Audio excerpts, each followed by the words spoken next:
जी, बिस्मिल्लाहिर्रहमानिर्रहीम। अच्छा जी, सबसे पहले हमारे पास कंप्यूटर की जो डेफ़िनेशन है, वर्ड कंप्यूटर जो है, ये कहाँ से ड्राइव हुआ है। मेरी कोशिश होती है कि मैं आपको टर्म्स जो है ना, वो इलैबोरेट कर दूँ अच्छे से, ताकि आपकी जो टर्मिनोलॉजी है कंप्यूटर की, वो थोड़ी-सी स्ट्रॉन्ग हो जाए। क्योंकि वहाँ पर फिर जो इंग्लिश की टर्म्स जो हैं, कंप्यूटर की टर्म्स जो हैं, जब यूज़ होती हैं ना, तो वो वहाँ पे आपको कन्फ्यूज़ करती हैं। और उसको आसान अल्फाज में समझाने के बाद फिर हम रीड आउट करते हैं। तो कंप्यूटर का वर्ड जो है वो कंप्यूट से निकला है, यानी जिसमें हम कैलकुलेशंस करते हैं। और कैलकुलेशन जो हैं, in a simple technical term, it is automatical electronic calculating machine that process और मैनिपुलेट्स। अब ये प्रोसेस और मैनिपुलेट 2 टर्म्स यूज़ हुई हैं, इनकी जगह पर एग्ज़ीक्यूट की टर्म भी हो सकती है। ठीक है? प्रोसेस जो है इसका मतलब है कि आप स्टेप बाय स्टेप किसी काम को स्टार्ट करते हैं और एट द एंड आपके पास कोई ना कोई रिजल्ट मिलता है उसका। और मैनिपुलेट करना भी यही होता है, आपने ट्रांसलेट करना है, आपने इंटरप्रेट करना है, मैनिपुलेट करना है या एग्जीक्यूट करना है। तो इलेक्ट्रॉनिकली जब हम कंप्यूटर को कोई डाटा प्रोवाइड करते हैं, तो कंप्यूटर हमें उसको प्रोसेस करके, मैनिपुलेट करके या एग्जीक्यूट करके हमारे इंस्ट्रक्शन को हमें यूज़फुल रिजल्ट्स देता है। और जो इंस्ट्रक्शंस हम कंप्यूटर को प्रोवाइड करते हैं, उसे कंप्यूटर की टर्म में डाटा कहते हैं। और डाटा क्या है आपके पास? Raw facts and figures. यानी कि जो भी चीज़ है आप कंप्यूटर को जो भी प्रोवाइड करते हैं, आप कीबोर्ड यूज़ करते हुए अल्फ़ाबेट्स लिखते हैं या कैलकुलेशंस के लिए नंबर्स देते हैं 25 प्लस 25। तो 25 और 25 या 25 प्लस 23, दोनों को जब आपने ऐड करना है तो 25 डिजिट्स और 23 जो आपके पास 2 डिजिट्स हैं, ये दोनों मिलकर आपके पास एक डाटा है। और जब इसके ऊपर प्लस का ऑपरेशन लगेगा तो आपके पास क्या बनेगा? इंफॉर्मेशन बनेगा। तो वो डाटा फिर एट द एंड आपको किसी रिजल्ट की फॉर्म में मिलेगा। तो मैं रीड आउट करता हूँ definition. The word computer is derived from compute which means to calculate. इसका मतलब है कैलकुलेट करना। In simple and technical terms, it is an automatical electronic calculating machine that processes और मैनिपुलेट्स अ गिवन डाटा जो user provide करता है according to the program or set of instructions. जो भी प्रोग्राम है, सॉफ्टवेयर है, set of instructions हैं, जिस हिसाब से हमने उसको इंस्ट्रक्शंस दी हैं, उस हिसाब से वो हमें कैलकुलेट करके दे देगा। अब ये अकॉर्डिंग टू द इंस्ट्रक्शंस का मतलब है, हमने उसको कैलकुलेशंस का कहा है हमें प्लस कर दो, वो प्लस कर देगा। सब्ट्रैक्ट कर दो, सब्ट्रैक्ट कर देगा। हमने उसको कहा है इमेज एडिट कर दो, हमें उससे कहा है कि ये वीडियो फाइल है, इसको कन्वर्ट कर दो, इसका साइज डिक्रीज इंक्रीज कर दो। तो जो भी हमारी इंस्ट्रक्शन है, and gives a desired output. और जो हमारी डिजायर्ड आउटपुट है, जो हमें चाहिए, वो हमें देता है। तो इसमें पार्ट्स आ गए हैं कंप्यूटर के हमारे पास। कंप्यूटर के 2 पार्ट्स हैं, हार्डवेयर और सॉफ्टवेयर जो मेन है। फिर हार्डवेयर के अंदर फर्दर जो डिविजन्स हैं, सॉफ्टवेयर के अंदर जो फर्दर डिविजन्स हैं, फिर उनको देखते हैं। तो हार्डवेयर क्या है? कंप्यूटर के फिजिकल पार्ट्स जितने भी हैं, फिजिकल या टेंजेंट जितने भी पार्ट्स हैं हमारे पास, वो सारे के सारे फिजिकल पार्ट्स जो हैं वो हार्डवेयर कहलाते हैं। जैसे कीबोर्ड है, माउस है, जिनको हम देख सकते हैं, टच कर सकते हैं, फील कर सकते हैं, वो सारे parts. RAM, hard disk, CD, DVD, जो एलसीडी है जो सेपरेट होती है या लैपटॉप में इसके साथ ही होती है, कीबोर्ड, माउस, स्कैनर, प्रिंटर, ये सारे हार्डवेयर्स हैं। और डिस्प्ले के ऊपर जो हमें नज़र आती हैं इंस्ट्रक्शंस या जो भी चीज़ हमें सॉफ्ट फॉर्म में नज़र आती है डिस्प्ले के अंदर, सॉफ्टवेयर है, कोई पिक्चर है या कोई वीडियो है, कोई सॉन्ग है, कोई डॉक्यूमेंट है, ये सारे क्या हैं? सॉफ्टवेयर्स हैं। फिर सॉफ्टवेयर्स हम क्या करते हैं? बेसिकली सॉफ्टवेयर्स हमारी प्रॉब्लम्स को सॉल्व करते हैं। और सॉफ्टवेयर की जो डेफिनेशन है वो सेट ऑफ इंस्ट्रक्शंस है। ये ऊपर भी लिखी हुई है और आगे भी इसको हम डिस्कस करते हैं। सेट ऑफ इंस्ट्रक्शंस या फिर अ प्रोग्राम, इसको हम कहते हैं सॉफ्टवेयर। सॉफ्टवेयर की फिर हमारे पास टाइप्स हैं। तो hardware, all physical components of computer which can be touched, measured, have weight and occupy space are collectively called computer hardware. ठीक है, जैसे कि keyboard, mouse, joystick, scanners, monitor, printer, general processing unit etcetera, ये सारे हमारे पास hardware आ जाएंगे। उसके बाद हमारे पास software Software can be defined as set of instructions or codes written in a defined manner. यानी कि ये इंस्ट्रक्शंस का सेट है जो हमने डिफाइंड मैनर्स के अंदर लिख दिया है। आपने अगर कैलकुलेशंस करनी है, कैलकुलेटर यूज करते हैं, तो वो कैलकुलेटर एक सॉफ्टवेयर की फॉर्म में आपको प्रोवाइड कर दिया गया है, या उसकी कोई ऐप है, या विंडोज का कैलकुलेटर है। ठीक है, ऐसे ही MS वर्ड एक सॉफ्टवेयर है जो आपको प्रोवाइड कर दिया गया है वेल मैनर्ड वे के अंदर कि आप उसको किस तरह यूटिलाइज करना चाहते हैं। In other word software are pre written programs which control the operation of computer. तो सॉफ्टवेयर के पास प्री रिटन प्रोग्राम्स होते हैं जिनको स्टार्ट से ही हमने इस हिसाब से लिखा है कि हमारी वो एक प्रॉब्लम जो है वो सॉल्व कर सकें।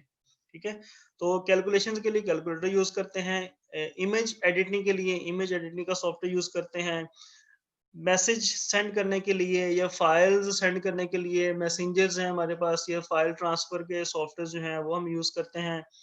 शेयरिंग करने के लिए शेयरिंग के सॉफ्टवेयर हैं, शेयरिट, ज़ैपिया, इस तरह के सॉफ्टवेयर। तो हर एक सॉफ्टवेयर जो है आपके पास उसका कोई ना कोई प्री डिफाइंड एक तो कोड लिखा होगा और उसका कोई ना कोई पर्पस होगा कि ये इस पर्पस के लिए बनाया गया है। तो हर एक सॉफ्टवेयर जो वो स्पेसिफिक पर्पस के लिए होता है। और all the programs and data stored on floppy disk, hard disk, CD ROM. तो आपके कंप्यूटर में जो भी डाटा स्टोर्ड है वो हार्ड डिस्क में है, वो फ्लॉपी डिस्क में है, वो CD में है, या आपकी रैम के ऊपर है, मेमोरी के ऊपर है, या मेमोरी कार्ड के ऊपर है, वो सारा डाटा जो है आपका वो सॉफ्टवेयर की फॉर्म में वहां पर स्टोर्ड है। डोज, ये कुछ एग्जांपल्स हैं हमारे पास। अच्छा, इसमें सॉफ्टवेयर की हमारे पास दो टाइप्स होती हैं। एक होता है एप्लीकेशन सॉफ्टवेयर और दूसरा होता है हमारे पास सिस्टम सॉफ्टवेयर। ठीक है।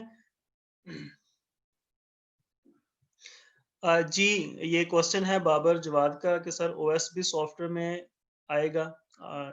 ठीक है, ये मैं सारी चीज़ें डिटेल में बता रहा हूँ, तो देन लास्ट पे आप क्वेश्चंस कर लीजिएगा। तो हमारे पास सॉफ्टवेयर की दो टाइप्स होती हैं बेसिकली, एक सिस्टम सॉफ्टवेयर और दूसरा जो है वो application software.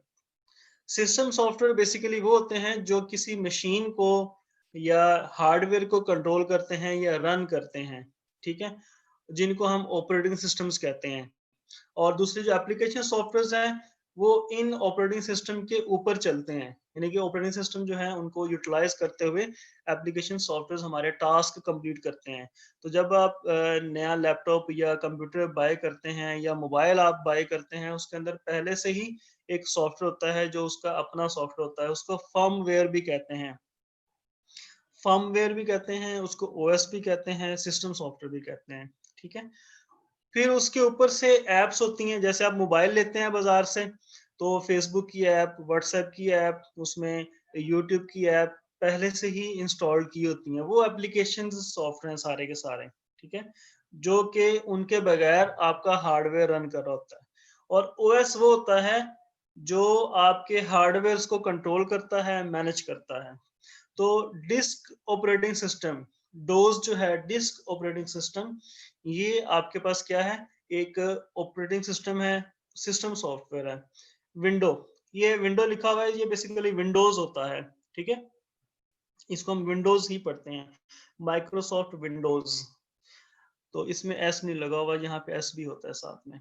Window operating system है, यूनिक्स, जीनिक्स, लिनक्स, जावा, ये सारे ऑपरेटिंग सिस्टम है। MS ऑफिस जो है ये जो है हमारे पास एप्लीकेशन सॉफ्टवेयर है। ठीक है, जावा भी हमारे पास एप्लीकेशन सॉफ्टवेयर में आता है। ये बेसिकली आगे फिर सॉफ्टवेयर की टाइप्स हैं, पैकेज्ड सॉफ्टवेयर है, उसके अलावा फ्रीवेयर सॉफ्टवेयर हैं, शेयरवेयर सॉफ्टवेयर हैं, और कस्टम बिल्ड सॉफ्टवेयर हैं। ठीक है, और इसके बाद हमारे पास कंपाइलर्स हैं, ट्रांसलेटर्स हैं। तो ये सारे इसके अंदर सॉफ्टवेयर हैं। डिवाइसेस और कंपोनेंट्स ऑफ अ कंप्यूटर, कौन कौन से कंपोनेंट्स होते हैं, कौन कौन सी डिवाइसेस होती हैं कंप्यूटर की। इनमें सबसे पहले हमारे पास इनपुट डिवाइसेस हैं, आउटपुट डिवाइसेस हैं, और स्टोरेज डिवाइसेस हैं। ठीक है। तो इसमें सबसे पहले हम डिस्कस करते हैं इनपुट डिवाइसेस को। इनपुट डिवाइसेस बेसिकली आपके पास वो डिवाइसेस होती हैं जिनके थ्रू आप कंप्यूटर को डाटा प्रोवाइड करते हैं, ठीक है। The input devices are those devices which send data or information to the central processing unit.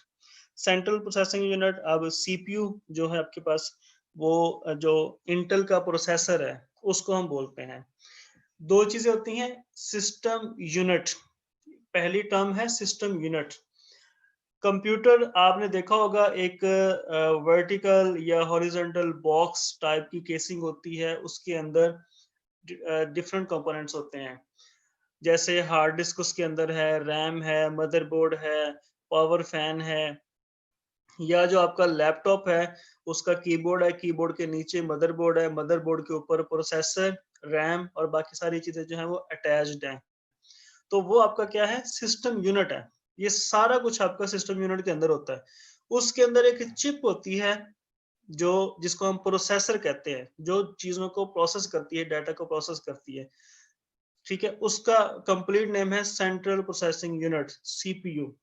The main input devices are, तो उसके बाद हमारे पास जो डिवाइसेस हैं, कीबोर्ड है जिसके थ्रू हम alphabets, numeric, special characters enter करते हैं। माउस है जिसको पॉइंटिंग डिवाइस कहते हैं। पॉइंटिंग डिवाइस को क्यों कहते हैं, क्योंकि माउस का एक एरो बना होता है, जैसे ये एरो आपको नजर आ रहा है, ठीक है। ये एरो नजर आ रहा है ब्लैक, यहाँ पर आके ये ब्लैक हो गया। तो ये एरो जो है इसको पॉइंटर कहते हैं, ठीक है। और माउस जो होता है इस पॉइंटर को कंट्रोल करता है, मैनेज करता है। जिस तरह को माउस आप मूव करते हैं उस तरफ ये पॉइंटर मूव करना शुरू करता है, इसलिए उसको हम कहते हैं पॉइंटिंग डिवाइस। तो ऐसी जितने भी डिवाइसेस हैं जो पॉइंटर को कंट्रोल करती हैं, जैसे स्टाइलस है, लाइट पेन है, ठीक है, या टच मोबाइल के ऊपर आप अपनी फिंगर से डिस्प्ले के ऊपर जहां भी टच करते हैं तो वो आप पॉइंटर को कंट्रोल कर रहे होते हैं। It is a pointing device, it controls the pointer on the screen. तो स्क्रीन के ऊपर जो पॉइंटर है ये उसको कंट्रोल करता है।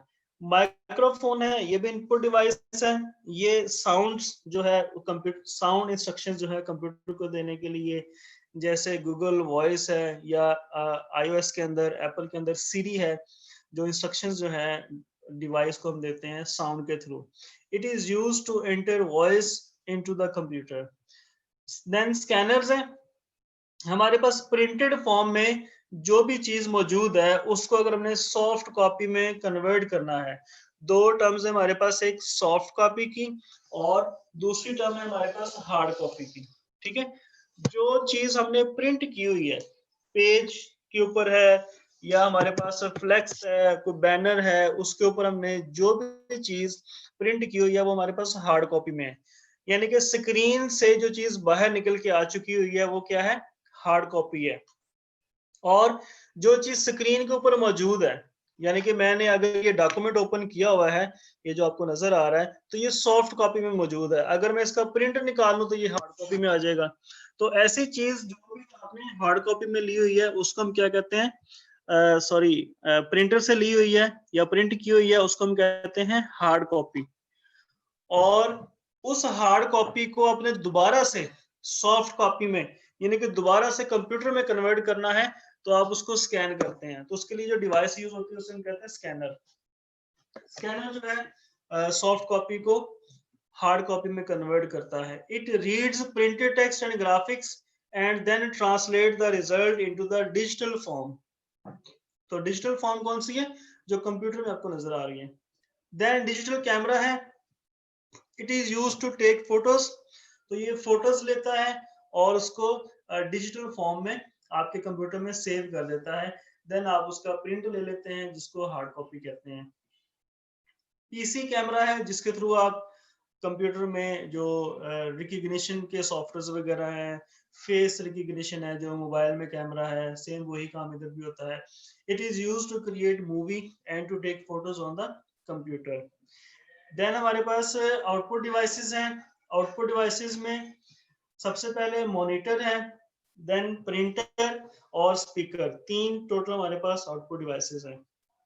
It is use to display text, graphics and video output. जो मॉनिटर है आपका वो टेक्स्ट, ग्राफिक्स इमेजेस, वीडियोस, आपकी जो आउटपुट है वो शो करवाता है। देन प्रिंटर है, it is used to display printed output on the paper. और प्रिंटर जो है वो आपकी सॉफ्ट कॉपी को हार्ड कॉपी में कन्वर्ट करता है। स्पीकर्स हैं, जिस तरह माइक था हमारे पास साउंड इनपुट देने के लिए, ऐसे ही साउंड आउटपुट के लिए स्पीकर्स यूज होते हैं। It is used to hear sound, music and voice outputs etcetera. अच्छा जी, ये हमारे पास इनपुट डिवाइसेस भी आ गई, आउटपुट डिवाइसेस भी आ गई। अब हमारे पास कुछ ऐसी डिवाइसेस भी होती हैं जो एट अ टाइम इनपुट भी होती हैं और आउटपुट भी होती हैं। ठीक है, उनमें टच मोबाइल जो है आपके पास, वो आपके पास वहीं से आप मतलब कि स्क्रीन के ऊपर ही टच कर रहे हैं, इनपुट दे रहे हैं, वहीं पे आपको रिजल्ट मिल रहे हैं और आउटपुट भी मिल रहा है। तो ऐसा टिपिकल क्वेश्चन भी समटाइम आ जाता है। एटीएम मशीन्स हैं,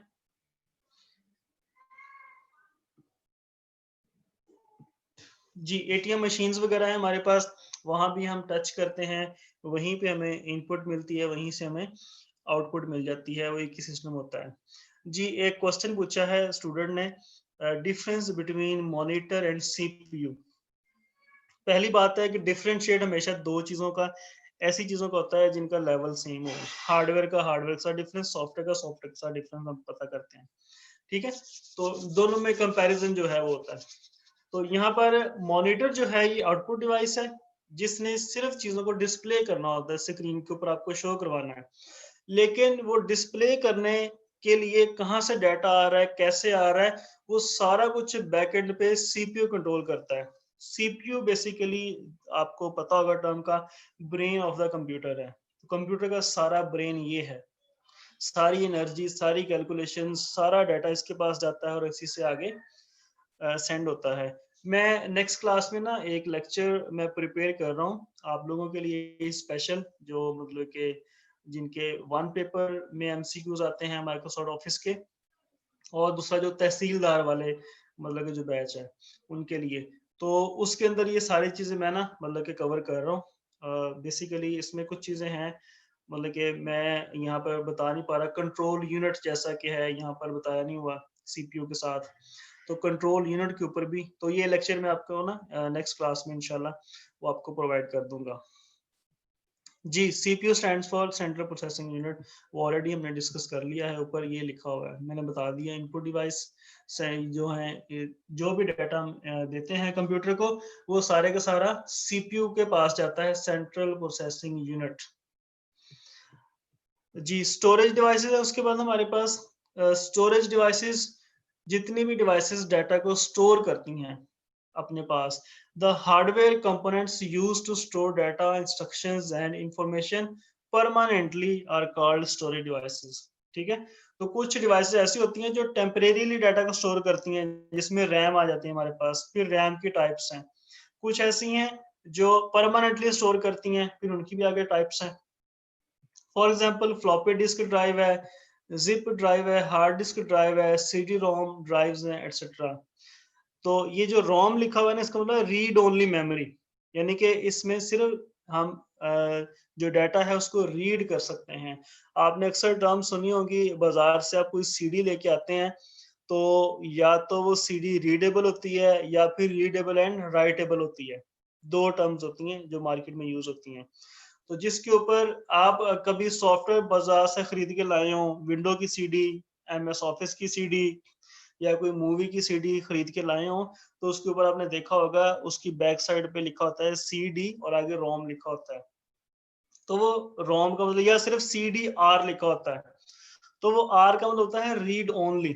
ठीक है, रीड ओनली मेमोरी, या सिर्फ रीडेबल है वो। तो जब बाजार से आप सीडी लेके आते हैं, आप जस्ट उसको देख सकते हैं, आप उसको डिलीट नहीं कर सकते सीडी में से, उसको आप एडिट नहीं कर सकते, उसका डाटा सीडी से रिमूव करके अपना डाटा वहां पे नहीं रख सकते। और कुछ सीडीज डीवीडीज ऐसी होती हैं जो रीडेबल और राइटेबल होती हैं, तो उनका लिखा होता है सीडी आर डब्ल्यू। ठीक है, आर से मतलब रीड और डब्ल्यू का मतलब है राइट। और ऐसे ही डीवीडी, और डीवीडी रीडेबल और राइटेबल। अच्छा, कुछ स्टोरेज डिवाइसेस हैं, उनकी कैपेसिटी जो है, जो सीडी रोम है, सीडी जो है आपकी डिस्क जो है, कॉम्पैक्ट डिस्क इसको कहते हैं, सीडी को कॉम्पैक्ट डिस्क। और इसके अंदर जो डाटा स्टोरेज की कैपेसिटी है वो 768 MB है मैक्सिमम, ठीक है। और जो आपके पास है डीवीडी, उसके अंदर जो डाटा की कैपेसिटी है वो 4.7 GB है। एक डीवीडी के अंदर आप इतना डाटा जो है वो स्टोर कर सकते हैं। देन कम्युनिकेशन डिवाइसेस हैं, जिन डिवाइसेस के साथ हम कम्युनिकेट करते हैं। कम्युनिकेशन मतलब कि दो सिस्टम के दरमियान में कम्युनिकेशन करवानी है हमने, और दो मोबाइल्स के दरमियान में कम्युनिकेशन करवानी है। जी, रैम का मैंने बता दिया है, रैंडम एक्सेस मेमोरी। अगर नहीं बताया तो मैं दोबारा से बता देता हूँ। रैम का रैंडम एक्सेस मेमोरी। रैम की भी टाइप्स हैं हमारे पास, रोम की भी काफ़ी सारी टाइप्स हैं। ये हम डिस्कस करेंगे फिर आगे। कम्युनिकेशन डिवाइस जो है ये दो कंप्यूटर्स के दरमियान में कम्युनिकेशन करवाती है, और उसको हम कहते हैं modem. Modem stands for modulation and demodulation. और मॉड्यूलेशन का मतलब है कि जो एनालॉग डाटा है उसको डिजिटल में कन्वर्ट करना, और डीमॉड्यूलेशन का मतलब है डिजिटल को एनालॉग में कन्वर्ट करना, या वाइस वर्सा इसको बोलते हैं। एनालॉग डाटा डिजिटल में और डिजिटल डाटा एनालॉग में। एनालॉग डाटा कौन सा होता है? सिग्नल्स की फॉर्म में जो वायर्स के अंदर होता है। और डिजिटल डाटा कौन सा होता है? जो कंप्यूटर के अंदर हमें टेक्स्ट, ग्राफिक्स या इमेज की फॉर्म में नजर आ रहा होता है, उसको हम कहते हैं डिजिटल डाटा। तो it is used to communicate and exchange data, instructions and information. आपने डाटा एक्सचेंज करना है, इंस्ट्रक्शन एक्सचेंज करनी है, या इंफॉर्मेशन है। इंफॉर्मेशन मींस कोई वीडियोस, इमेजेस आपके हैं वो आपने, या मेल, डॉक्यूमेंट्स वगैरह हैं वो आपने शेयर करनी है, तो आप एक कंप्यूटर से दूसरे कंप्यूटर में शेयर कर सकते हैं।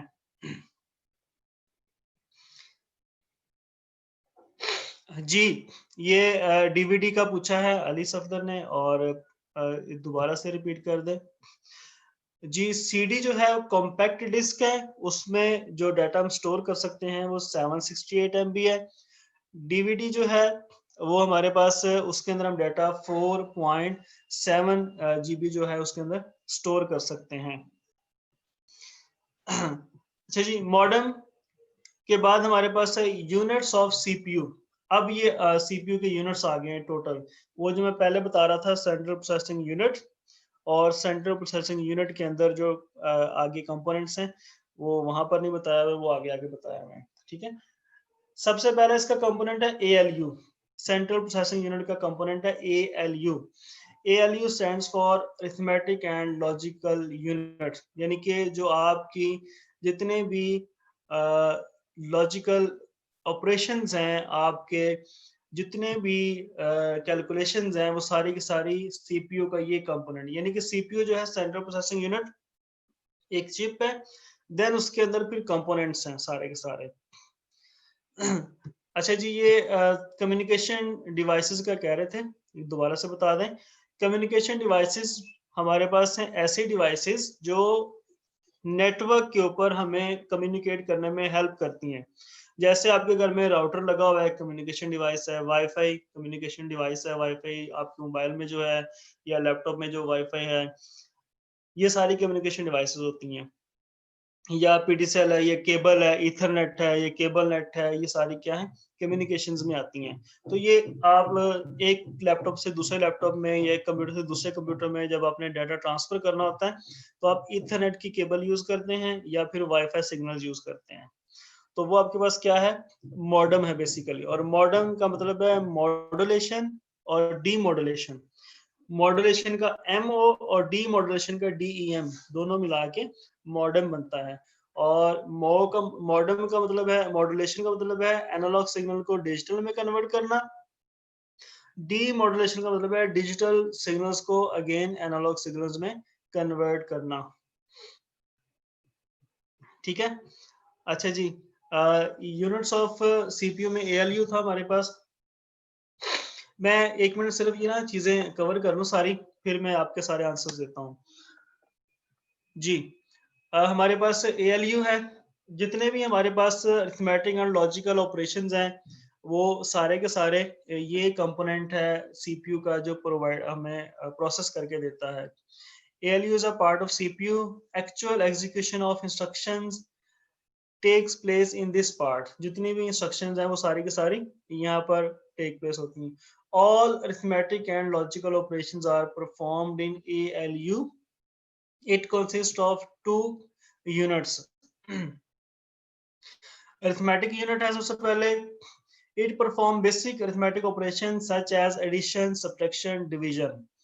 Then हमारे पास लॉजिकल यूनिट्स हैं जितने भी, जैसे कि लेस देन है, ग्रेटर देन है, एंड और इक्वल, इक्वल और लेस देन, सारे के सारे ये लॉजिकल यूनिट्स जो है, सारे यहाँ पर लॉजिकल यूनिट जो है उनको हैंडल करता है, यानी कंपैरिजन करने के लिए, कंपेयर करने के लिए ये उसको यूज करता है. देन कंट्रोल यूनिट है. कंट्रोल यूनिट जो है ये बेसिकली मैनेजर या सुपरवाइजर होता है प्रोसेसर का. ये सारी की सारी जो इंस्ट्रक्शंस हैं उनको प्रोसेस करता है, प्रोसेस कंट्रोल करता है, सॉरी कंट्रोल करता है, मींस के मैनेजर है. इसने बताना है कि कौन सी इंस्ट्रक्शन जो है वो किसके पास जाएगी. ठीक है, अगर तो ये कैलकुलेशंस हैं तो ये आपको कैलकुलेशन के लिए भेज देगा ALU के पास. आपने इंस्ट्रक्शन दिया 2+2 कर दें हमें, तो ये किसके पास भेज देगा, ALU के पास भेज देगा. अगर आपने उसको कहा है ओपन अ फाइल, कोई फाइल हमें ओपन करनी है, वो हमें ओपन कर दे, तो ये रैम के ऊपर फाइल पड़ी है तो रैम के पास चला जाएगा, और रोम के ऊपर पड़ी है तो रोम के पास चला जाएगा, वहां से आपकी जो फाइल है रिक्वायर्ड आपको ओपन कर देगा. देन हमारे पास है memory unit. Memory unit basically एक पूरा हमारे पास स्ट्रक्चर है, कंपोनेंट है जो मेमोरी को हैंडल करता है. उसमें रैम और रोम दोनों आपकी जो है वो अटैच होती हैं, और रैम रैंडम एक्सेस मेमोरी और रोम जो है वो रीड ओनली मेमोरी. इसमें रैम जो है वो टेम्परेरीली डाटा स्टोर करती है, और जो रोम है वो परमानेंट डाटा स्टोर करती है. अच्छा जी, मेमोरी यूनिट के बाद हमारे पास, अच्छा मैं इसको रीड आउट कर देता हूँ. जो मेमोरी यूनिट है, it is responsible for storage of data and information. The memory unit consist of two types of memory which are RAM and ROM. RAM की फिर हमारे पास टाइप्स हैं. रैम की टोटल हमारे पास जो टाइप्स हैं वो है स्टैटिक और डायनामिक रैम. स्टैटिक रैम मतलब ऐसी रैम है जिसको री एनर्जाइज नहीं करना पड़ता, और डायनामिक रैम ऐसी है जिसको बार बार री एनर्जाइज करना पड़ता है. जो आपके मोबाइल में और लैपटॉप में, कंप्यूटर में जो रैम होती है वो डायनामिक रैम होती है. डायनामिक रैम को री एनर्जाइज करना पड़ता है, रिफ्रेश करना पड़ता है. जो स्टैटिक रैम है उसको री एनर्जाइज या रिफ्रेश नहीं करना पड़ता, वो ऑटोमेटिकली रिफ्रेश हो जाती है कुछ देर के बाद, और वो ज्यादा फास्ट और ज्यादा एक्सपेंसिव है.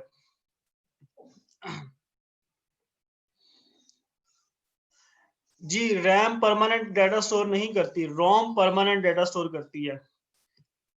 जी, ये जो क्वेश्चन आपने पूछा ना, डीवीडी एब्रिविएशन, ये डिजिटल वीडियो डिस्क है, डिजिटल वर्सटाइल डिस्क नहीं है. डिजिटल वीडियो डाटा जो है ना उसके अंदर स्टोर होता है. और RAM is a permanent storage. आपके क्वेश्चन आ रहे हैं, मैंने कहा था मैं बताता हूँ बाद में आपको. रैम टेम्परेरी डाटा स्टोर करती है, और इनके लिए हम टर्म यूज करते हैं वॉलेटाइल और नॉन वॉलेटाइल की टर्म भी यूज की जाती है. जी, वॉलेटाइल और नॉन वॉलेटाइल में क्या फर्क है. वॉलेटाइल का मतलब है कि जब आप करंट जो है, पावर जो है उसमें से ऑफ करते हैं तो आपका डाटा भी उसमें से रेज हो जाता है. जैसे डीवीडी होती है ना, डीवीडी के ऊपर आपने डाटा स्टोर किया हुआ है, डीवीडी आपने कंप्यूटर में इंसर्ट किया है, डाटा वहां से कॉपी किया है, ये देखा है, वापस रख दिया है, तो वो डाटा डीवीडी के ऊपर मौजूद रहता है. उसको पावर सप्लाई आपने बंद भी कर दी है, उसको कंप्यूटर से निकाल भी दिया है, तो फिर भी आपका डाटा उसके ऊपर मौजूद है. ठीक है, वो डिलीट नहीं हुआ वहां से. लेकिन जो कंप्यूटर में रैम लगी होती है, उसमें जैसे ही आप कंप्यूटर ऑफ करते हैं, रैम से सारा डाटा आपका रेज हो जाता है और वापस हार्ड डिस्क के पास चला जाता है, सी ड्राइव में जहाँ पे आपकी विंडोज इंस्टॉल है. दोबारा से जब आप सिस्टम जो है वो ऑन करते हैं, तो वो सारा डाटा हार्ड ड्राइव से उठकर आपके पास वापस आता है. ठीक है, तो वो 2 मिनट 3 मिनट या 4 मिनट जो टाइम लगता है विंडो लोड होने में, देन ग्राफिक्स आने में, तो उसका मतलब है वो डाटा आपका हार्ड डिस्क से रैम के ऊपर आ रहा होता है. ठीक है, तो ये आपके पास रीड ओनली मेमोरी रोम और रैंडम एक्सेस मेमोरी रैम है। रीड ओनली मेमोरी जो रोम है उसकी भी टाइप्स हैं। उसमें पी रोम है, प्रोग्रामेबल रोम। प्रोग्रामेबल रोम का मतलब होता है कि जिसने मैन्युफैक्चर की है ये रोम, यानी कि सीडी या डीवीडी जिसने मैन्युफैक्चर की है, जिसने बनाई है, वो पहले से ही उसके ऊपर कोई ना कोई प्रोग्राम रख देता है। जैसे आप बाजार से लेके आते हैं मूवी की सीडी जो है या विंडोज की सीडी जो है वो पहले से ही प्रोग्राम हुई होती है, पहले से उसके ऊपर डाटा स्टोर होता है, उसको आप चेंज नहीं कर सकते, उसको कहते हैं पी रोम। एक होती है EPROM, erasable programmable read only memory, EPROM. और ईपी रोम जो है ये आप जो मैंने बताया था कि जिसके ऊपर डीवीडी और सीडी के ऊपर डाटा आप राइट भी कर सकते हैं और उसको रीड भी कर सकते हैं, वो अरेजेबल और प्रोग्रामेबल है। तीसरी टाइप हमारे पास है EEPROM, electronically erasable programmable read only memory. तो जिसके ऊपर इलेक्ट्रॉनिकली डाटा को हम अरेज कर सकें और प्रोग्राम कर सकें, जो कि आपकी हार्ड डिस्क है, फ्लॉपी डिस्क है, यूएसबी वगैरह है, ये सारे ईईपी रोम है, डबल ई पी रोम, ठीक है, उसमें आती हैं। रैम जो है, इसमें RAM stands for random access memory. It is that part of CPU where temporary information is stored. फिर हमारे पास रैम के ऊपर जो डाटा स्टोर करने के लिए कुछ यूनिट्स हैं, जिनमें सबसे जो छोटा यूनिट है वो बिट होता है, ठीक है, बिट सबसे छोटा यूनिट है। जैसे बाइनरी नंबर्स होते हैं ना, 0 और 1, वो बाइनरी नंबर्स हैं। 0 एक बिट है, 1 एक बिट है, ठीक है, दोनों 2 बिट के होते हैं बेसिकली। तो सबसे बेसिक यूनिट जो है वो बिट है। बिट के बाद हमारे पास आ जाता है बाइट। 8 बिट्स हों तो वो एक बाइट बनाती हैं, ठीक है, 8 bits. A group of 8 bits is called a byte. एक और टर्म है जो 1990 से पहले यूज होती थी, निबल, उसको कहते हैं निबल। वो होती है 4 बिट्स की। 8 बिट्स हो तो उसे बाइट कहते हैं, 4 बिट्स हो तो उसे निबल कहते हैं, ठीक है। और अगर आपके पास 1000 जो है बिट्स हो, उसको हम कहते हैं किलो बिट्स। और आपके पास अगर ये बेसिकली 1000 हम राउंड ऑफ करके करते हैं यूनिट को, बेसिकली होता है 1024 जो बिट्स होती हैं वो हमारे पास 1 केबी के बराबर होती हैं, किलो बिट्स जो होती हैं। और देन वैसे ही हम यूनिट्स बनाते रहते हैं, वो भी मैं एक कॉलम आपको बना के दे दूंगा जो जिसके अंदर सारे के सारे यूनिट जो हैं जो बिट्स हैं, फिर बाइट्स में, बाइट्स किलो बाइट्स में, मेगा बाइट्स में, गीगा बाइट्स में, टेरा बाइट्स में, सारी की सारी जो कन्वर्ट होती हैं, तो वो कन्वर्जन का भी आपको करवा दूंगा। एक उसके लिए एक कॉलम मैं आपको बनवा दूंगा जी। 10 ये मैसेज आया है एक मुझे, 1024 KB is equal to 1 MB, वो एक पूरा टेबल बना हुआ है, तो मैं आपको दिखा भी देता हूँ। मेरे पास नोट्स पड़े हुए हैं, बेसिकली वो ना स्कैटर्ड हैं, बिखरे हुए हैं सारे के सारे। तो जैसे ही मुझे थोड़ा सा टाइम मिलता है ना, मैं आपको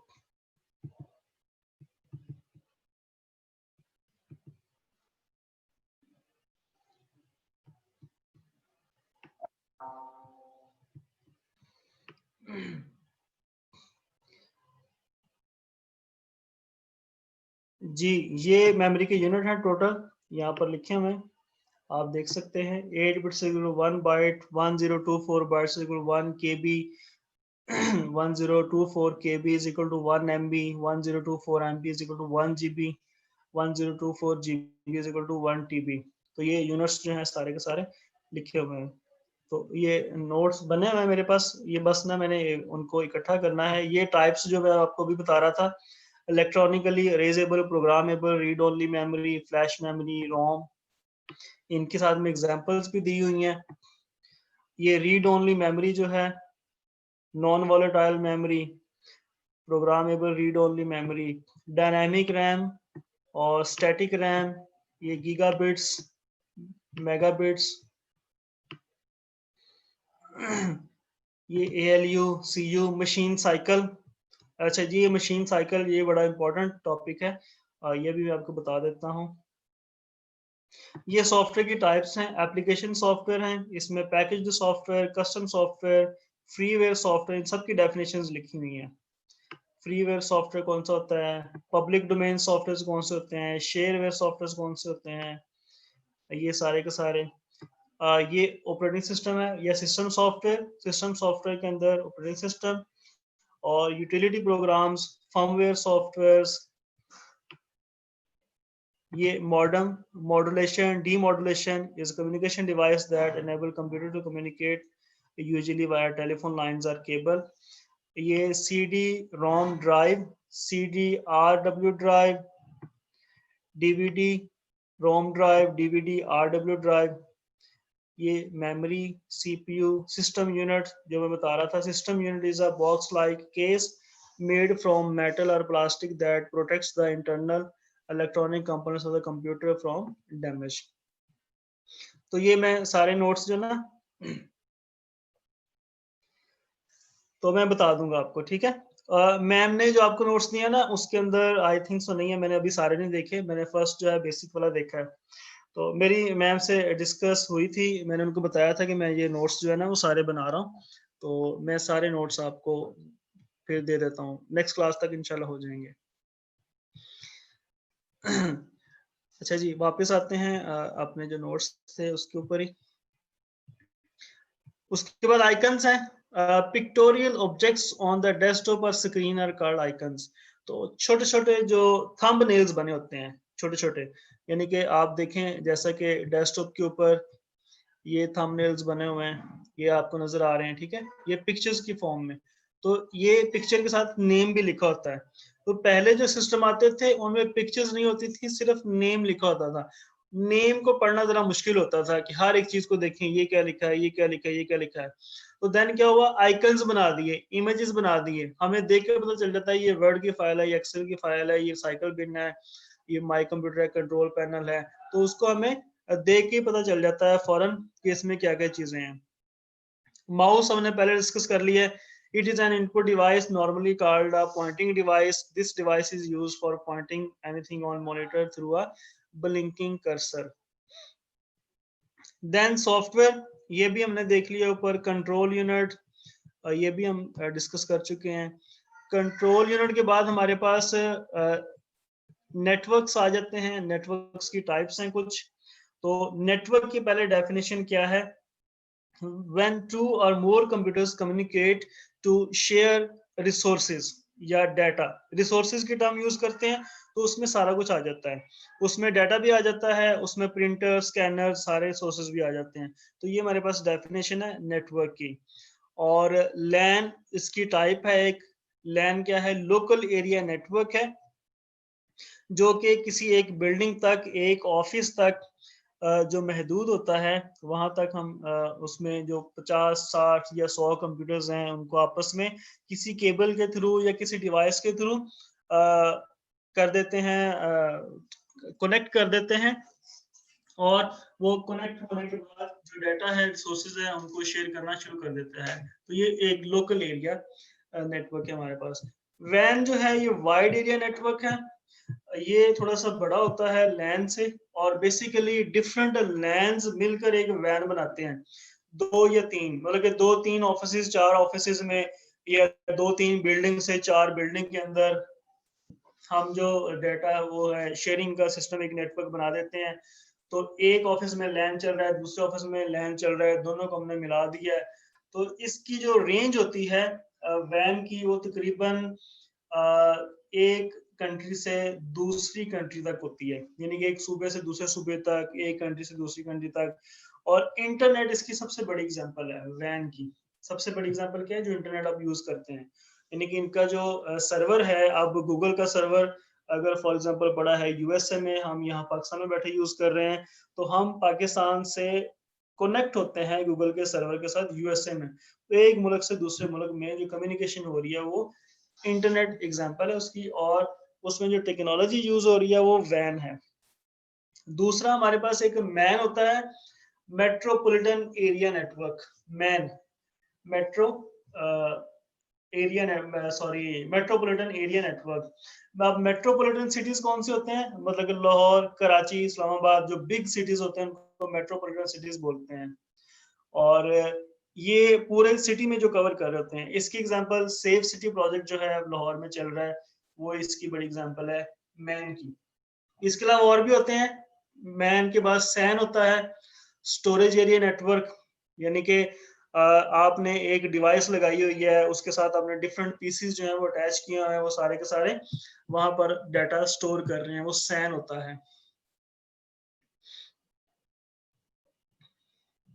जी, मैन जो है, ये क्वेश्चन है असलान का, सर डिफरेंट लैंड्स मिलके मैन नेटवर्क बनाती नहीं है। मैंने आपको बताया कि जो वैन होता है ना, वो भी लोकल एरिया नेटवर्क से मिलके बनता है। It stands for wide area network. It is communication network that covers a wide geographical area. The range is usually a state or a country.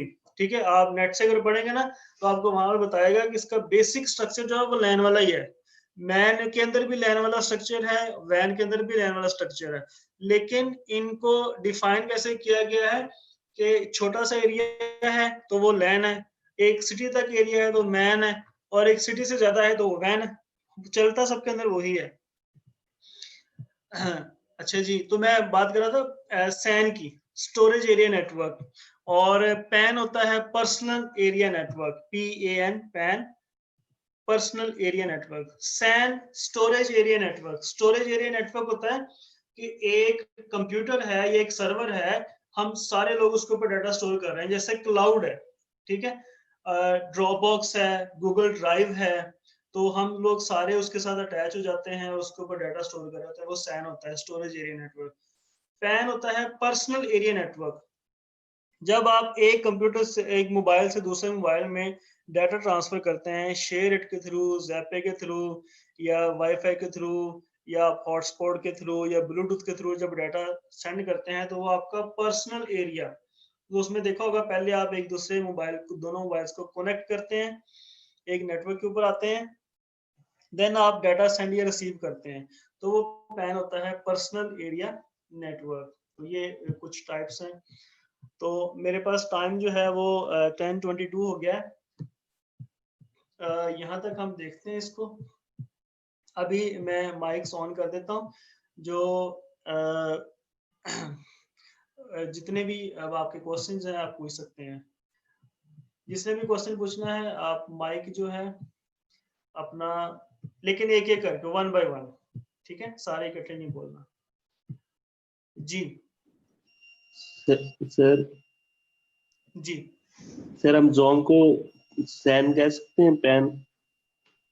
Jong, Jong जो नेटवर्क है, जी sir. नहीं, Jong भी एक basically हम बात कर रहे हैं वो है मोबाइल कम्युनिकेशन, ठीक है। हम बात कर रहे हैं जो कंप्यूटर की कम्युनिकेशन, उनकी बात कर रहे हैं। तो वो हम wireless communication, mobile communication, satellite communication, वो फिर किसी एक लेक्चर में ना मैं सारे आपको डिफाइन कर दूंगा वो किस तरह इनके प्रोसेस होते हैं। यस सर, ठीक। जी हाँ जी। सर जो कंप्यूटर है वो बेसिकली किस जबान का लफ्ज है, यानी ग्रीक का है या लैटिन का, कौन सा है? ये ग्रीक वर्ड है कंप्यूटर का जो है। सर रोम की फर्स्ट टाइप आपने क्या बताई, ई रोम?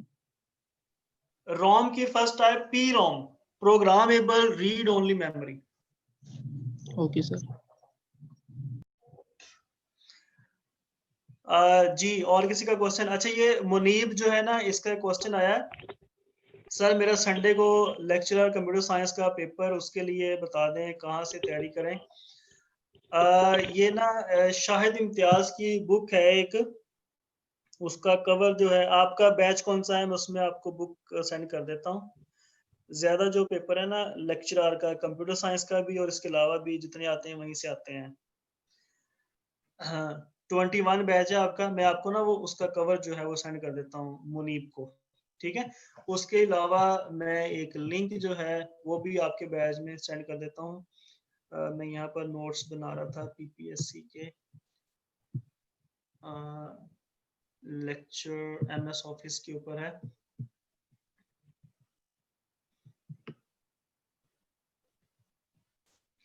अच्छा, ये नोट्स सारे मैं ना खुद ही तैयार कर रहा हूँ आपके लिए। शॉर्टकट कीज जो इम्पोर्टेंट हैं वो मैंने हाईलाइट की हुई हैं इसके अंदर, उनको एक्सप्लेन किया हुआ है, फिर आगे डेफिनेशंस वगैरह, और साथ में मैं ना लिंक दे रहा हूँ प्रैक्टिस के लिए, ताकि जो स्टूडेंट्स हैं ना, अक्सर इनको इशू होता है कि सर हम कहाँ से प्रैक्टिस करें, कहाँ से पढ़ें।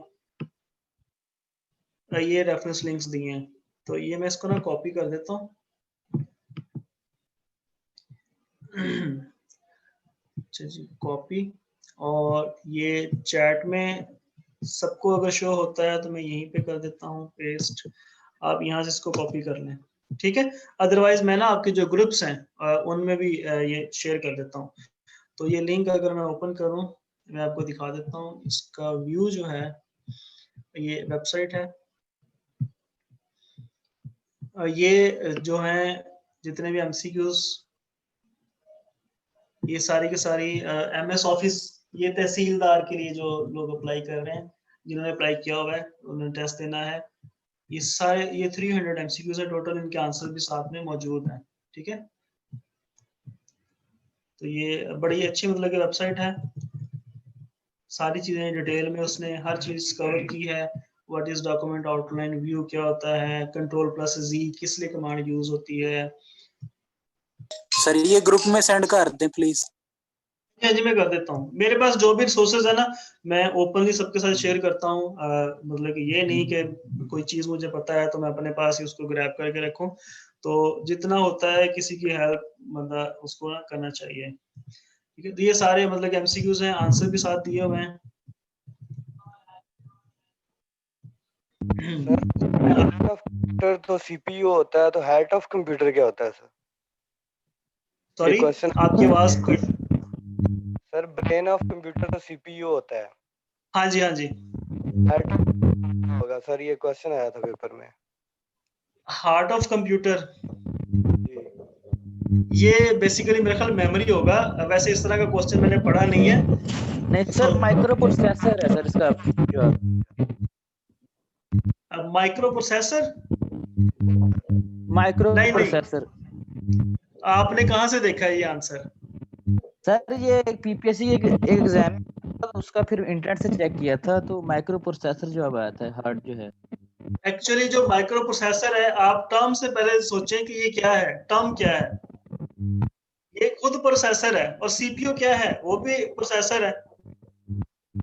तो और कोई दोनों चीजें सर प्रोसेसर लग नहीं रहा था सर। नहीं, और मेरे हिसाब से मेमोरी बनता है, ठीक है। क्योंकि जितना भी डाटा है आपका, ब्रेन जो है, सीपीयू जो है, वो सारा कुछ करता है प्रोसेस। वो उस डाटा को कहीं भी यूटिलाइज नहीं कर सकता। उसका काम होता है कि एक चीज आ रही है, दूसरी जा रही है। ये जिसका शोर आ रहा है ना कोई हैंड फ्री से, तो ये अपना माइक ऑफ कर लें, ठीक है। तो डाटा जो है आपके पास, अब ब्रेन बेसिकली, प्रोसेसर क्या है, प्रोसेसर के पास कोई जगह नहीं है डाटा को स्टोर करने की, ठीक है। तो जैसे मतलब कि जितना भी डाटा आता है उसने रैम के साथ शेयर करना है, रैम से लेना है, रैम को देना है, उसने फ्रिक्वेंटली रैम को यूज करना है। ये दोनों चीजें एक दूसरे के साथ बंधी हुई हैं। रैम के बगैर प्रोसेसर कुछ नहीं है, प्रोसेसर के बगैर रैम कुछ नहीं है। सर, एक तो माउस हो गया पॉइंटिंग डिवाइस, उसके अलावा कौन कौन सी डिवाइस पॉइंटिंग डिवाइस कहेंगे हम? पॉइंटिंग डिवाइसेस बहुत सारी हैं हमारे पास। लाइट पेन है, जॉयस्टिक है, और टच पैड है, ठीक है, टच स्क्रीन है, और स्टाइलस है। और इसके अलावा हमारे पास हाँ, इस तरह के मतलब कि और भी काफी सारी डिवाइसेस हैं। तो ये सारी पॉइंटिंग डिवाइसेस हैं, वो मैं लेक्चर में शेयर कर दूंगा, उसके अंदर सारी मौजूद हैं डिवाइसेस जो हैं। ये सर ये जो हम मोबाइल से मोबाइल या कंप्यूटर की तरफ शेयर इट या जीपीए के थ्रू एक चीज स्कैन करते हैं, तो वो क्या स्कैनर होगा या वो उसे कुछ और नाम देंगे? वो स्कैनर होता है बेसिकली। वो आपका जो इमेज होता है ना, सिक्योरिटी पर्पस के लिए, वो इमेज एक स्कैन करके, तो उसके बैकएंड पे कोड होता है जो आप दोनों डिवाइसेस को कनेक्ट करवा देता है। लेकिन सर स्कैनर तो वो नहीं होता जो हार्ड कॉपी को सॉफ्ट में चेंज करता है, तो यहाँ पे सॉफ्ट को सॉफ्ट में ही कनेक्शन हो रहा है। नहीं, वो वहां पर टर्म यूज होती है स्कैन की, जो आप मुझे बता रहे हैं ना, ये टर्म यूज होती है कि ये स्कैन कर रहा है, लेकिन वो बेसिकली स्कैन नहीं कर रहा होता, वो कम्युनिकेशन करवा रहा होता है, वो कम्युनिकेट कर रहा होता है एक इमेज को देखकर। Yes sir. सर ये एप्लीकेशन सॉफ्टवेयर और सिस्टम सॉफ्टवेयर में क्या डिफरेंस है? जी, एप्लीकेशन सॉफ्टवेयर जो है वो स्पेसिफिक पर्पस के लिए होता है। अब स्पेसिफिक पर्पस क्या है? आपने मूवी देखनी हो तो आप कैलकुलेटर खोल के मूवी देख सकते हैं उसके ऊपर? नहीं देख सकते। आपने म्यूजिक सुनना हो, आप कैलकुलेटर खोलकर म्यूजिक नहीं सुन सकते। आप कैलकुलेटर के ऊपर कैलकुलेशन करेंगे, म्यूजिक के लिए म्यूजिक ऐप होगी, म्यूजिक का सॉफ्टवेयर होगा, और मूवीज देखने के लिए वीएलसी या कोडेक या एमपी ये MP4 के लिए जो भी आप सॉफ्टवेयर यूज करते हैं, आप वो चलाएंगे। तो ये है एप्लीकेशन सॉफ्टवेयर जो स्पेसिफिक पर्पस के लिए है। फोटो एडिटिंग के लिए आप मतलब कि जो है फोटोशॉप है या कोरल ड्रा वगैरह है वो यूज करते हैं। आप कैलकुलेटर के ऊपर वो नहीं कर सकते एडिटिंग, ठीक है, पेंट यूज कर सकते हैं। तो ये हर एक सॉफ्टवेयर जो है उसका स्पेशल पर्पस है। डॉक्यूमेंटेशन आपने करनी है तो डॉक्यूमेंटेशन के लिए आप MS वर्ड यूज करते हैं। आपने कैलकुलेशंस करनी है, टेबल्स डाटा ऑर्गेनाइज करना है, एक्सेल यूज करते हैं। आप प्रेजेंटेशंस बनानी है, पावर पॉइंट यूज करते हैं। तो ये स्पेसिफिक पर्पस है सारे के सारे। ऑपरेटिंग सिस्टम जो होता है वो पूरे सिस्टम को कंट्रोल करता है, मैनेज करता है, ठीक है, जितना भी सिस्टम है आपका। और सिस्टम के साथ जो भी चीजें अटैच्ड हैं, जितने भी कंपोनेंट्स अटैच्ड हैं आपके, वो कंपोनेंट आपके माउस है, कीबोर्ड है, प्रोसेसर है, मेमोरी है, सीडीज हैं, डीवीडीज हैं, डीवीडी रोम है, डिवाइसेस जो भी है सारी की सारी, वो ऑपरेटिंग सिस्टम ने हैंडल करना होता है। आप बाहर से कोई यूएसबी ले आए, ठीक है, और यूएसबी आप कंप्यूटर के साथ अटैच करते हैं, वो डिटेक्ट कर लेता है। क्यों? क्योंकि हमने उसको पहले से इंस्ट्रक्शन दी हुई है, ड्राइवर्स दिए हुए हैं, तो उसको हमने वो स्पोर्ट्स दी हुई है, इसलिए उसको डिटेक्ट कर रहा है। लेकिन समटाइम ऐसा होता है कि यूएसबी खराब होती है या यूएसबी के अंदर चिप नहीं होती, आप उसके साथ अटैच करते हैं, वो पिक नहीं कर पाता, तो वो किसी न किसी जगह पर कम्युनिकेशन नहीं हो पा रही उनकी। तो ऑपरेटिंग सिस्टम ने फिर उसके लिए ट्रबल शूटिंग रखी हुई है, या कोई एरर्स वगैरह हैं वो चेक करने के लिए। तो ये सारी चीजें जो है ऑपरेटिंग सिस्टम मैनेज करता है। आप एक चीज और भी है हमारे पास, एक फर्मवेयर की टर्म यूज करते हैं। फर्मवेयर क्या होता है? वो भी ऑपरेटिंग सिस्टम के अंदर ही आता है, लेकिन वो एक डिफरेंट चीज है। फर्मवेयर होता है जो किसी भी डिवाइस के अंदर पहले से बेंचमार्क होता है, यानी कि टीवी का रिमोट है आपका, आप टीवी के रिमोट के ऊपर कैलकुलेशंस नहीं कर सकते, हालांकि वही बटन लिखे होते हैं, 1 2 3 4 लिखा होता है सारा कुछ, 1 2 3 बटन प्रेस करते हैं, टीवी पे शो भी होता है। तो वो रिमोट के अंदर एक बोर्ड लगा हुआ है, उस बोर्ड के अंदर एक छोटा सा आईसी लगा हुआ है, इंटीग्रेटेड चिप। वो इस चिप के अंदर इंस्ट्रक्शंस सिंपली उसने दी हुई हैं कि ये बटन प्रेस हो तो इंफ्रारेड रेज जो है वो निकल के टीवी के पास जाए, टीवी के ऊपर ये लिखा हुआ आ जाए, वो उस चैनल को जाके चला देता है। तो वो फर्मवेयर होता है। गाड़ी का रिमोट है, ठीक है, गाड़ी का रिमोट जो ऑटोमेटिक डोर्स लॉक और अनलॉक करने के लिए, उसमें फर्मवेयर यूज होता है। उसमें हम ऑपरेटिंग सिस्टम नहीं कहते। क्यों नहीं कहते ऑपरेटिंग सिस्टम? कि वो सिर्फ उतना ही काम करता है छोटा मोटा, वो डिस्प्ले नहीं कर सकता, ठीक है, वो कैलकुलेशंस करके नहीं दे सकता, वो हमें प्रोसेसिंग करके नहीं दे सकता। जी सर सर एक और होता है मॉडम और डी वायरस। मॉडम में क्या आपने क्या डिफरेंशिएट की, किस तरह ओरिजिन इसका निकला है मॉडम का? Modulation and D modulation.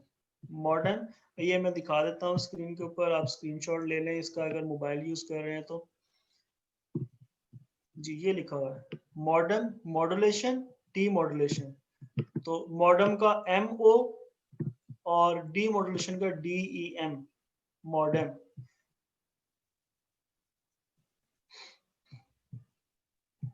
ठीक है जी। सर एक वर्ड होता है वायरस और एक होता है बग्स, इसमें क्या फर्क है वायरस और बग्स में?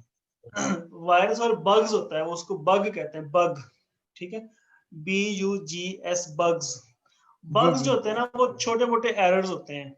मतलब कि मैं कोई प्रोग्रामिंग कर रहा हूँ, कोई एरर निकल आया छोटा मोटा, मैं यहाँ पे मतलब कि लिख रहा हूँ, जैसे कि मैंने ये टेलीफोन लिखा हुआ है, मैं इसका ई यहाँ से हटा देता हूँ, मैं आगे चला गया हूँ, तो ये मेरा एक बग है। अब ये टेलीफोन जो है ये ऐसा बग है, वो मुझे नहीं बता रहा, हालांकि ई यहाँ पे आना चाहिए। तो ये एक बग था, एरर था, ठीक है। ये यूजुअली मैं सिंगल एल यूज करूंगा तो वो मुझे एरर बता देगा, अंडरलाइन कर देगा कि ये आपका एरर आ रहा है। ये होते हैं बग्स। वायरस जो होता है वो बेसिकली वायरस जो है वो एक प्रोग्राम होता है, इंस्ट्रक्शन होती है। वो इंस्ट्रक्शन क्या होती हैं कि एक फाइल की टाइप जो है उसको वो चेंज कर दे, ठीक है। अब वो आया वायरस, आपके टेक्स्ट फाइल थी उनकी, उन सब की टाइप चेंज कर दी, आपका कंप्यूटर डिसऑर्डर पे आ गया। वायरस का काम होता है आपके कंप्यूटर को डिस्टर्ब करना, ठीक है, और वो जो फाइल्स होती हैं उन सबको डिस्टर्ब करता जाता है। अब कुछ फाइल्स ऐसी होती हैं, विंडोज की फाइल्स होती हैं जो सी ड्राइव में होती हैं। अब उनमें से जब वो उन फाइल्स को छेड़ता है ना, तो सारा सिस्टम उनकी बेस पे चल रहा होता है। जब वो फाइल डिस्टर्ब होती हैं तो सारा सिस्टम आपका डिस्टर्ब हो जाता है। तो वो वायरस होता है। वो सेट ऑफ इंस्ट्रक्शंस होती हैं वायरस, जो फॉर रॉन्ग पर्पस के लिए हम यूज करते हैं। बग्स जो होते हैं वो एरर्स होते हैं। वो आपके इंटेंशनल भी हो सकते हैं और नॉन इंटेंशनल भी हो सकते हैं। जी जी, काफी है आज के लिए। तो बाकी नेक्स्ट इंशाल्लाह हम जो क्लास होगी उसमें मैं कोशिश करूंगा नोट्स भी सारे शेयर कर दूं और बाकी चीजें भी। हाँ जी सर। सर जी ग्रुप जी में 4 टाइप्स के नोट्स सेंड किए गए हैं, तो हमने यही प्रिपेयर करने हैं जो अभी आपने करवाए हैं। देखें, मैं आपको मुझसे मेरी बात हुई थी कि मैं अपने नोट्स भी आपको दे दूंगा और वो जो है आप वो भी देख सकते हैं। मैं आपको चीजें कवर करवाऊंगा जो मुझे पता है कि एग्जाम्स में आती हैं, इस तरह की चीजें, ठीक है। तो मेरी कोशिश होगी कि मैं वो सारी चीज आपको कवर करवाऊं जो कि एग्जाम में आ सकती है। तो इंशाल्लाह मैं अपने वाले नोट्स भी आपको दे दूंगा, जो मैम ने दिए हैं वो भी सारे मैं आपको पढ़ा दूंगा। सारे इंशाल्लाह हम करेंगे। बाकी ये स्टूडेंट जो है मुनीर, सर बग्स का दोबारा बताइएगा। बग्स होते हैं एरर्स, छोटे मोटे एरर्स जो होते हैं जब हम प्रोग्रामिंग करते हैं या वैसे हम मिस्टेक्स कर रहे होते हैं, राइटिंग की जो मिस्टेक्स हैं, स्पेलिंग्स की जो मिस्टेक्स हैं, कंप्यूटर के अंदर कोई सॉफ्टवेयर हम यूज कर रहे हैं, उस सॉफ्टवेयर के अंदर छोटी मोटी कोई मिस्टेक्स आ गई है, वो बग्स होते हैं। यानी कि वो आपका सॉफ्टवेयर जो है वो उसमें छोटा मोटा एरर होता है, तो वो पूरे सिस्टम को डिस्टर्ब नहीं करता। वायरस जो है पूरे सिस्टम को डिस्टर्ब कर देता है।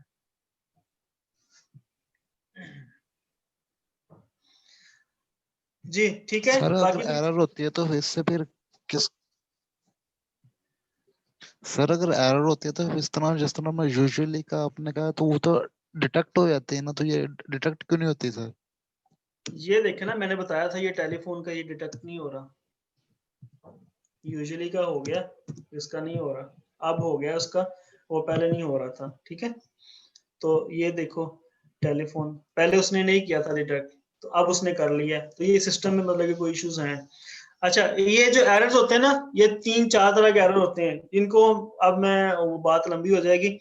सिंटैक्स एरर होते हैं हमारे पास, रन टाइम एरर्स होते हैं हमारे पास, एग्जीक्यूशन के दौरान जो एरर्स हैं वो आ जाएं या बाद में आ जाएं हमारे पास, या फिर जो हैं ग्रामेटिकल जो एरर्स हैं वो होते हैं। तो ये फिर आगे सारी टाइप्स हैं काफी सारी। तो ये इंशाल्लाह फिर नेक्स्ट क्लास में आपको ना डिटेल में सारी बता दूंगा, ठीक है।